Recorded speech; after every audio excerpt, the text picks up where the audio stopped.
श्री सुमतिनाथ भगवान जैन धर्म के 5वें तीर्थंकर हैं। उनका जन्म अयोध्या नगरी में राजा मेघ और रानी मंगला के यहाँ हुआ था। उनके जन्म के समय संपूर्ण अयोध्या नगरी में अद्भुत सुख शांति और समृद्धि का वातावरण फैल गया था। उनके शरीर से दिव्य तेजस्वी आभा निकल रही थी। उनके जन्म से नगरवासियों में शुभता और आनंद का संचार हुआ, इसलिए उनका नाम रखा गया सुमतिनाथ, जिसका अर्थ है शुद्ध और उत्तम बुद्धि वाले। श्री सुमतिनाथ जी बचपन से ही अत्यंत धर्मशील, करुणामयी और जिज्ञासु थे। वे हर कार्य को सोच समझकर करते थे और सत्य, अहिंसा तथा संयम को अपना जीवन बना लिया था।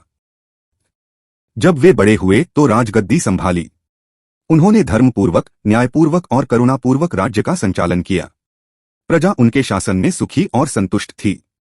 कुछ समय बाद संसार की नश्वरता को जानकर श्री सुमतिनाथ जी ने वैराग्य धारण कर लिया। उन्होंने राज्य, परिवार, वैभव सबका त्याग कर दिया और दीक्षा ग्रहण की। दीक्षा के बाद उन्होंने कठिन तप किया। घोर तपस्या और साधना के बाद श्री सुमतिनाथ जी को केवल ज्ञान, सर्वज्ञान प्राप्त हुआ। केवल ज्ञान प्राप्त कर उन्होंने जीवों को धर्म का उपदेश दिया, उन्हें मोक्ष मार्ग पर चलने की प्रेरणा दी। अंत में उन्होंने सिद्ध अवस्था को प्राप्त कर मोक्षधाम में प्रवेश किया। श्री सुमतिनाथ भगवान का प्रतीक चिन्ह है ककड़ी। उनका संदेश था, सत्य, अहिंसा और संयम से ही आत्मा की शुद्धि और मोक्ष संभव है। छठे तीर्थंकर श्री पद्मप्रभु भगवान जैन धर्म के छठे तीर्थंकर हैं। उनका जन्म कौशाम्बी नगरी में राजा धर्मसेन और रानी सुसीमा के घर हुआ था। उनके जन्म के समय नगर में चारों ओर अद्भुत प्रकाश फैल गया था और कमल के पुष्पों की वर्षा होने लगी थी। इस कारण उनका नाम रखा गया पद्मप्रभु, जिसका अर्थ है कमल के समान शोभायमान प्रभु। श्री पद्मप्रभु भगवान बचपन से ही अत्यंत शांत, करुणामयी और धर्मशील प्रवृत्ति के थे। वे ज्ञान प्राप्ति और तपस्या में विशेष रुचि रखते थे। जब वे बड़े हुए तो उन्हें राजगद्दी सौंपी गई। उन्होंने न्याय, धर्म और करुणा के साथ राज्य चलाया और प्रजा को सुख शांति प्रदान की। संसार के स्वभाव को समझकर श्री पद्मप्रभु भगवान ने वैराग्य धारण किया। उन्होंने राज्य, परिवार और सारे भोगविलास का त्याग कर दिया और मुनिव्रत दीक्षा ले ली।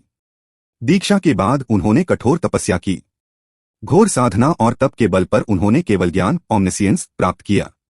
केवल ज्ञान प्राप्त कर श्री पद्मप्रभु भगवान ने जीवों को धर्म का उपदेश दिया। असंख्य आत्माओं को मोक्ष मार्ग पर प्रवृत्त कर अंत में स्वयं भी सिद्धशिला जाकर मोक्ष प्राप्त किया। श्री पद्मप्रभु भगवान का प्रतीक चिन्ह है कमल। उनका संदेश था, जैसे कमल जल में रहकर भी निर्लिप्त रहता है, वैसे ही आत्मा को संसार में रहते हुए भी निर्लिप्त रहना चाहिए। सातवें तीर्थंकर श्री सुपार्श्वनाथ भगवान जैन धर्म के सातवें तीर्थंकर हैं।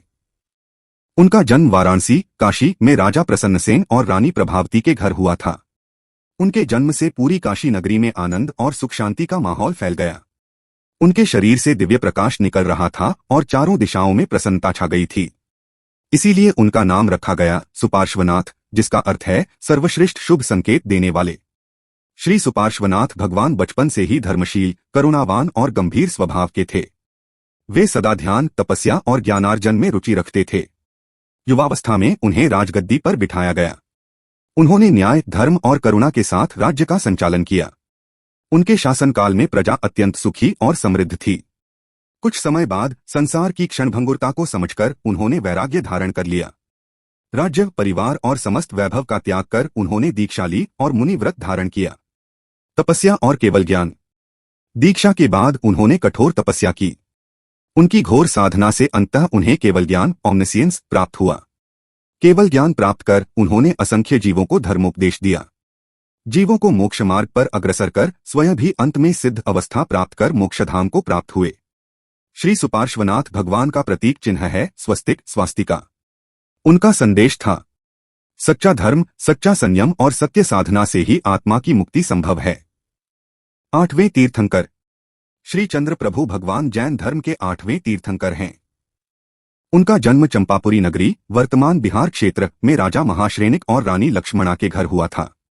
उनके जन्म के समय रात्रि का आकाश अद्भुत चंद्रप्रभा, चांद जैसा तेज से चमक उठा था। चारों ओर चंद्रमा की तरह शीतल, मधुर प्रकाश फैल गया था। इसलिए उनका नाम रखा गया चंद्र प्रभु, जिसका अर्थ है चंद्रमा के समान प्रकाशमान प्रभु। श्री चंद्र प्रभु भगवान बचपन से ही अत्यंत सुंदर, शांत स्वभाव और ज्ञान प्रेमी थे। उनके शरीर से सदा चांदनी जैसी उज्ज्वल आभा निकलती थी। वे बाल्यकाल से ही ध्यान, तपस्या और संयम में रुचि रखते थे। जब वे युवा हुए तो उनका भव्य राज्याभिषेक हुआ। उन्होंने न्याय, धर्म और करुणा से राज्य चलाया। उनके शासनकाल में सभी जीव सुखी और संतुष्ट थे। कुछ समय बाद संसार की क्षणभंगुरता का बोध पाकर श्री चंद्र प्रभु भगवान ने राजपाट, भोगविलास और परिवार का परित्याग कर दिया। उन्होंने साधु दीक्षा लेकर कठिन तपस्या का मार्ग अपनाया। उन्होंने घोर तपस्या की और तपबल से अंततः केवल ज्ञान प्राप्त किया। उनके केवल ज्ञान से असंख्य आत्माओं को मोक्ष मार्ग की ओर प्रेरणा मिली। उन्होंने धर्मोपदेश देकर अनगिनत जीवों का कल्याण किया। अंततः उन्होंने स्वयं भी सभी कर्मों का क्षय कर सिद्धत्व प्राप्त किया और मोक्ष को प्राप्त हुए। श्री चंद्र प्रभु भगवान का प्रतीक चिन्ह है चंद्रमा, हाफ मून। उनका संदेश था, जिस प्रकार चंद्रमा शीतलता और शांति प्रदान करता है, उसी प्रकार आत्मा को भी संयम और शांति द्वारा निर्मल बनाना चाहिए।